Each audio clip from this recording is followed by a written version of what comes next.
With the college football season over 7 months away, it's never too early to begin talking about early Heisman favorites. I did an early Heisman rankings video last year, but due to a lot of players opting out because of COVID and a crazy season, the top 10 didn't really look so good. However, I did have Devontae Smith as one of my sleeper picks to win the Heisman, so I feel pretty good about that one. So here are my way too early favorites to win the Heisman Trophy in 2021.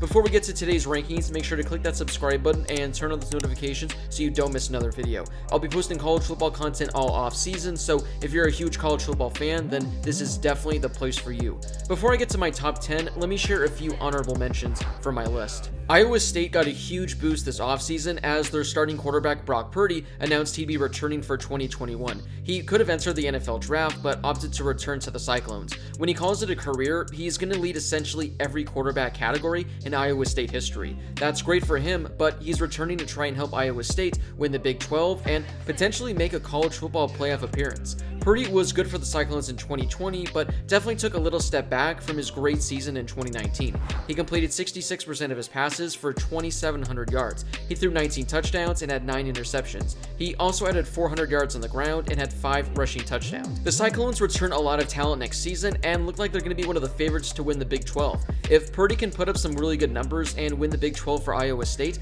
there's a solid chance he could become the first player in Iowa State history to ever take home the Heisman. If McKenzie Milton were to win the Heisman Trophy, that would be the most feel-good winner in the history of the award. After nearly losing his leg a few years ago, Milton will take the field again this fall, but for another team in Florida. He left UCF and transferred to Florida State, where I think he's likely going to win the starting quarterback job. If he does, hopefully he's able to guide Florida State back into the right direction. When healthy, Milton has shown that he's one of the best quarterbacks in the entire country, and he's no stranger to the Heisman. He finished 8th in the voting in 2017 after he threw for over 4,000 yards with 37 touchdown passes while adding 600 rushing yards and 8 rushing touchdowns. Then in 2018, he finished 6th in voting, even after his season ended abruptly following his scary injury. In about 9.5 games, he threw for 2,700 yards with 25 passing touchdowns and 9 rushing touchdowns. It'll be interesting to see how he looks out there, especially if he's able to win the job, but I'm confident that he can return to the McKenzie Milton that we saw a few years ago at UCF. And I think there's a good chance that he can have the Seminoles potentially competing in the ACC. We saw only a small sample size of him during the 2020 season, but boy, was it a good one. In his limited amount of work, Bijan Robinson showed that he has the chance to be one of the top running backs in the entire nation. He only carried the ball 86 times for Texas last season, but he rushed for over 700 yards. He averaged 8.2 yards a carry. He had 4 rushing touchdowns and caught 15 passes for 200 yards and another 2 touchdowns. It really was his final 2 games in which he took the next step and showed he's ready to become a superstar. Against Kansas State, he rushed for 172 yards on only 9 carries and had 3 touchdowns. He also added 3 catches for 50 yards. Then, against Colorado to close out the season, he rushed for 183 yards on 10 carries and had a rushing touchdown, while also having 2 receiving touchdowns as well. So, over those final 2 games, he averaged 18.7 yards per carry. Now, I know he won't keep up that pace next season, but I really do think there's a solid chance he could be the best running back in college football. He's definitely the running back I'm looking forward to seeing the most in 2021. Matt Corral had such a strange season for Ole Miss last year. There were times where he looked like a really good quarterback, but there were also times he looked like a third stringer. I'm banking on him looking really good in 2021 and Ole Miss being a lot better than they were this past season. Last year for the Rebels, he completed 71% of his passes for 3,300 yards and 29 touchdown passes. He put up those numbers in only 10 games. Had this been a normal season, he likely would have finished with over 4,000 yards and 35 passing touchdowns. And he also added 500 yards on the ground with 4 rushing touchdowns.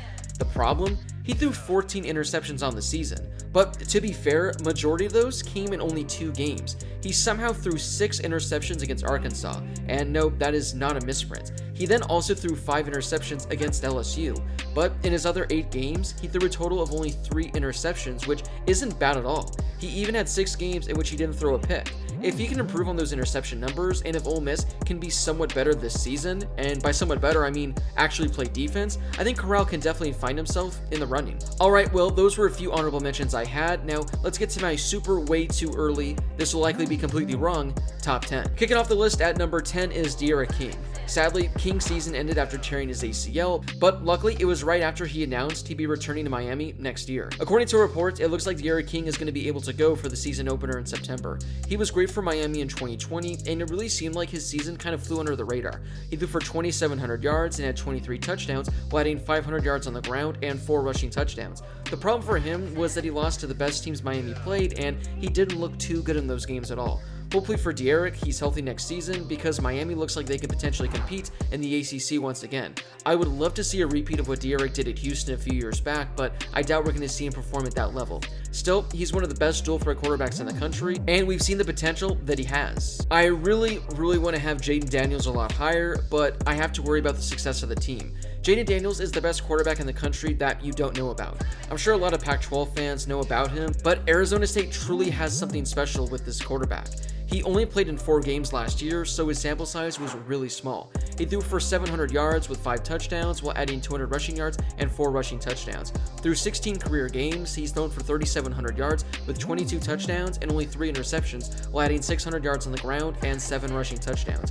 ASU is going to be a sleeper in the Pac-12 next season. They return a lot of talent and bring back a lot of weapons for Daniels. I think there's a solid chance that ASU can actually win the Pac-12 next season, which will definitely help Jaden's case. However, I'm going to be very optimistic, as the Sun Devils usually fail to reach my expectations every year. Still, he's going to be a very fun quarterback to watch next year, and ASU is going to be one of the more exciting teams in the country. Staying in the Pac-12, Kedon Slovis comes up next on our list. Like Daniels, he had a fairly small sample size of his sophomore season in 2020. He played in only 6 games and was a bit underwhelming. He threw for just under 2,000 yards and had 17 touchdown passes, so he was on a full season pace for over 4,000 yards and 35 touchdowns, which is pretty good. He did throw 7 interceptions and is essentially a non-factor in the run game, but I think that USC is going to be competing for the Pac-12 next year, and Slovis is going to have a full season to light up the stat sheet. We've seen a number of USC quarterbacks win the Heisman over the years, so will Kedon Slovis be the next? Up next, we have our only running back that cracks this top 10, largely because there are so many great quarterbacks that are going to be competing next season. Reese Hall is no stranger to the Heisman, as he finished 6th in the voting in 2020. He was arguably the best running back in college football last year, although Najee Harris finished above him in voting. There's no reason Reese Hall can't be the best running back in the nation next season, though.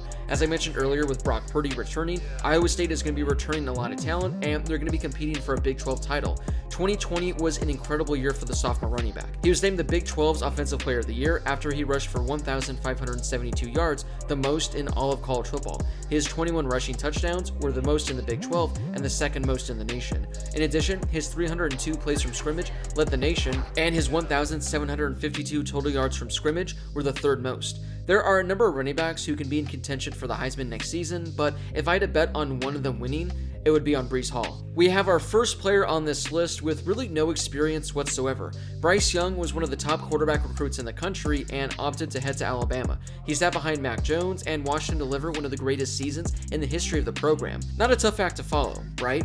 In mop-up duty last year, Young completed 13 of 22 passes for 156 yards and a touchdown. As I mentioned, this is just banking on him living up to what he did in high school. As a senior in high school, he completed 72% of his passes for over 4,500 yards and 58 passing touchdowns. He also added 400 yards and 10 rushing touchdowns on the ground as well. Now, there's no chance he replicates those numbers, but this will be the most highly recruited quarterback Alabama has had in some time. He won't have the weapons that Mac Jones had, but we've seen Alabama reload on a year-to-year basis. There's a big question mark with Bryce Young, but I think he's going to be just fine. Before I get to my top 5, if you could please take a second and give this video a thumbs up, I would greatly appreciate it. It really helps share the video and channel with more college football fans, and it only takes a second to do. Coming in at number 5 is another quarterback who could have declared for the NFL draft but opted to return to school. Desmond Ritter was a large reason for Cincinnati's success this past season, and now he looks to replicate what he did. He was named the American Conference Offensive Player of the Year.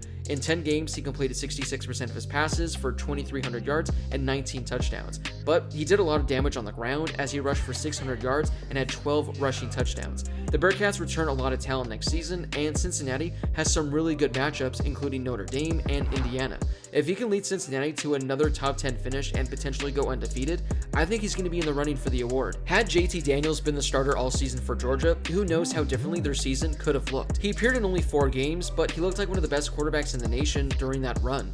He threw for over 1,200 yards and had 10 passing touchdowns. Most importantly, he won all 4 games he started for Georgia. In the final game of the year against Cincinnati, he completed 70% of his passes for just under 400 yards against one of the top defensive teams in the country.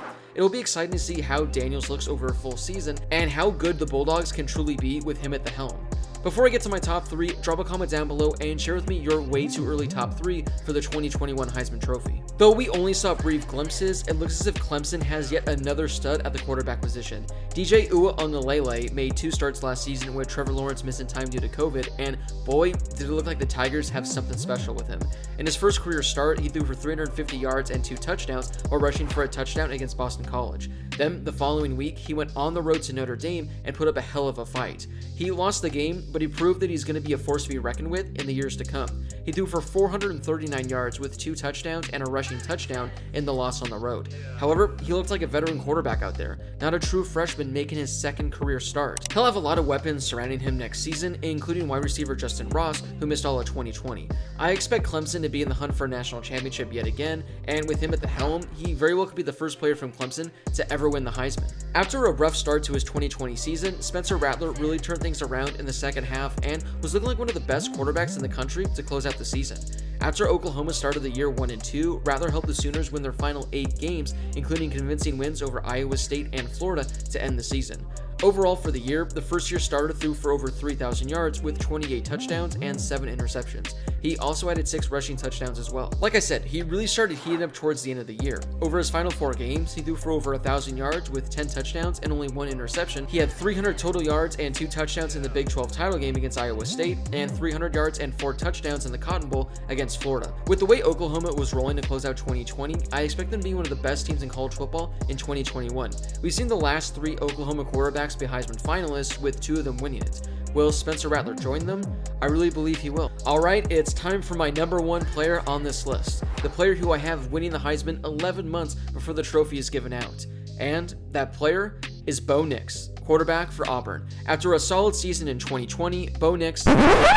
Yeah, no chance in hell Bo Nix wins the Heisman. I'm totally joking on that one. My way too early Heisman pick for 2021 is North Carolina quarterback Sam Howell. The 2-year starter has been really good during his first 2 years, and I think he's about to have the best season he's had during his career at UNC. Over the last 2 years, he's thrown for over 7,200 yards with 68 passing touchdowns. Mac Brown has built a really good program in North Carolina over the years, and I think this upcoming team has the chance to be his best. I think the Tar Heels will be in the top 10 for most of the season, and I think they have a legitimate chance to take down Clemson and win the ACC. Even if they don't win the ACC, I think they're going to be back playing in a New Year's Six bowl game. I also think he's going to throw for over 4,000 yards and have at least 40 passing touchdowns as well. If we want to get super early predictions, I think he's going to be the first quarterback selected in the 2022 NFL Draft. But we'll stick to just Heisman predictions for now. Well, that wraps up my way too early top 10 for the 2021 Heisman Trophy. Let me know what you guys think in the comments below. Share with me your top picks and who you think is going to win, or let me know some names that I didn't include that you believe are going to be in the running. If you haven't done so yet, don't forget to smash that subscribe button and turn on those notifications. I'm going to be trying to post a college football video every day leading up to the 2021 college football season. So if you love college football content like this, then you're definitely in the right spot. As always, thank you guys so much for watching, and I'll see you all in my next video.